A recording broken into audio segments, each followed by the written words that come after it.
സംശയമുണ്ടോ അധ്യാപകരെ അടക്കം? തീർച്ചയായിട്ടും ഫസ്റ്റ് നമുക്കുള്ളത് ഈ പുള്ളി തന്നെയാണ്, ഈ റാമിന്റെ വ്യക്തിയിലേക്ക് തന്നെയാണ് സംശയങ്ങളുള്ളത്. അപകടപ്പെടുത്തിയിട്ടുണ്ട് എന്നുള്ളൊരു സംശയമാണോ ഉള്ളത്? പിടിച്ച് തള്ളിയിട്ടതാണെന്ന് ആരും കാണുന്നില്ലല്ലോ. ഫ്രം ദ ബിഗിനിങ് റാഗിങ് ആയിരുന്നു അവിടുത്തെ ഒരു ആദ്യത്തെ ഇഷ്യൂ. അത് ഞങ്ങളത് കുറച്ച് മോട്ടിവേഷനൊക്കെ കൊടുത്ത് അതങ്ങ് മാറ്റിയായിരുന്നു. കാര്യം ഇത് സാധാരണമാണ്, ഏത് കോളേജിൽ പോയാലും കുറച്ച് കാണും. പിന്നെ അത് മെഡിക്കൽ കോളേജ് ആയതുകൊണ്ട് കുറച്ച് കൂടുതലായിരിക്കും എന്ന് മാത്രം ഞങ്ങൾക്കും അറിയായിരുന്നു. അത് കണ്ടില്ല എന്ന് നടിച്ചാൽ മതി, നീ നിന്റെ മനസ്സിൽ 4 വർഷം പഠിത്തം മാത്രം ഫോക്കസ് ചെയ്താൽ മതി, വേറെ ഒന്നും ചിന്തിക്കേണ്ട, പഠിക്കുക, തിരിച്ചിറങ്ങി വരിക, നിന്റെ ലൈഫ് നോക്കുക, ഭാവിയുണ്ട് അത് നോക്കുക.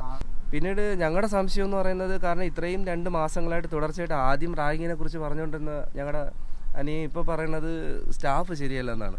അപ്പോൾ സംശയം കൂടുതൽ വീണ്ടും ഞങ്ങൾക്ക് പോകുന്നതെന്ന് വെച്ച് കഴിഞ്ഞാൽ കുട്ടികളിലേക്കല്ല, ഇത് അവിടെ പോയപ്പോൾ പോലും കുട്ടികളുടെ ഭാഗത്തു നിന്നൊന്നും ഒരു സിറ്റുവേഷൻ അല്ല ഞാനും ഇവിടെ കാണുന്നത്.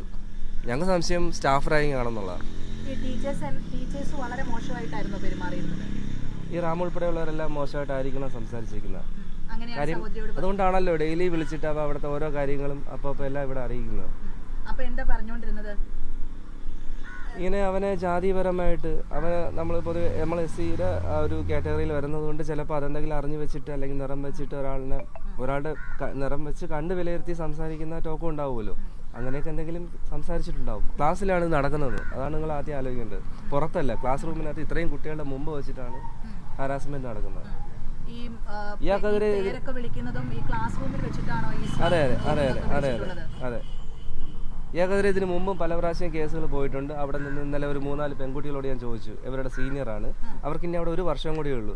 അതാണ് അവരുടെ ഭയം. കാര്യം എന്തെങ്കിലും ഞങ്ങളോട് വന്ന് പറഞ്ഞു കഴിഞ്ഞാൽ അവരുടെ ആ 1 വർഷം കൂടി പോയി കിട്ടും. പിന്നെ അവരുടെ സർട്ടിഫിക്കറ്റും പോവും, അവരുടെ ലൈഫും പോവും. അതുകൊണ്ട് ആരും വന്ന് ഇന്നലെ ഞങ്ങളുടെ അടുത്ത് ആരും ഒന്നും വന്ന് പറഞ്ഞിട്ടില്ല. പക്ഷെ അതിലൊരു കുറച്ച് 3-4 പേര് വന്ന് എന്നെ വന്ന് കണ്ടു, കാര്യങ്ങൾ പറഞ്ഞു. അവിടെ ഫസ്റ്റ് ഇയറിലായിരിക്കുമ്പോൾ തന്നെ ലേഡീസ് കുറച്ച് പേര് ചേർന്ന് പരാതി കൊടുത്തിട്ടുണ്ടായിരുന്നു. അത് തേഞ്ഞു മാഞ്ഞു പോവുകയാണ് ചെയ്തത്, അത് ഫയൽ ചെയ്തില്ല. ഇത്തരത്തിലുള്ള ഒരു സമാനമായ രീതിയിൽ അവിടെ മുമ്പ് നടന്നു. അവിടെ അതിനടുത്തുള്ള ഒരു police station, Chakkarakkal police station. തീർച്ചയായിട്ടും അത് ഞങ്ങൾ ഇവിടെ വന്നതിന് ശേഷം FIR-ന്റെ കോപ്പിയുണ്ട്.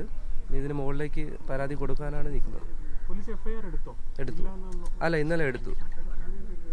11 മണി വരെ ഒരു നല്ല സന്തോഷത്തിരുന്നു. എന്നുവെച്ചാൽ ഇന്നലെ 11 മണിക്ക് അതിൻ്റെ പിറ്റേ ദിവസം എൻ്റെ മോൻ്റെ ബർത്ത്ഡേ ദിവസം വീഡിയോ കോളിന് ശേഷം അടുത്ത ദിവസം രാവിലെയും വിളിച്ചു. അവൻ്റെ അച്ഛനെയും അവൻ വിളിച്ചു. പക്ഷേ അച്ഛൻ ജോലി സ്ഥലത്തായതുകൊണ്ട് അച്ഛനെ കിട്ടിയില്ല, കോൺടാക്ട് ചെയ്യാൻ പറ്റിയില്ല. പക്ഷേ എൻ്റെ വൈഫുമായിട്ട് സംസാരിച്ചു. ഒരു കുറച്ച് പൈസ വേണമെന്ന് പറഞ്ഞ് പൈസ അയച്ചു കൊടുത്തു. അപ്പോൾ അങ്ങനെയൊക്കെ ചെയ്ത ഒരാൾ ഇതിനു മുമ്പ് അങ്ങനെയൊക്കെ സംസാരിക്കാറുണ്ട്, നമ്മൾ അങ്ങോട്ട് എന്തെങ്കിലും ചെയ്യാറുണ്ട്. സംശയമുണ്ടോ അധ്യാപകരെ അടക്കം? തീർച്ചയായിട്ടും ഫസ്റ്റ് നമുക്കുള്ളത് ഈ പുള്ളി തന്നെയാണ്, ഈ റാമിന്റെ വ്യക്തിയിലേക്ക് തന്നെയാണ് സംശയങ്ങളുള്ളത്. അപകടപ്പെടുത്തിയിട്ടുണ്ട് എന്നുള്ളൊരു സംശയമാണോ ഉള്ളത്? പിടിച്ച് തള്ളിയിട്ടതാണെന്ന് ആരും കാണുന്നില്ലല്ലോ.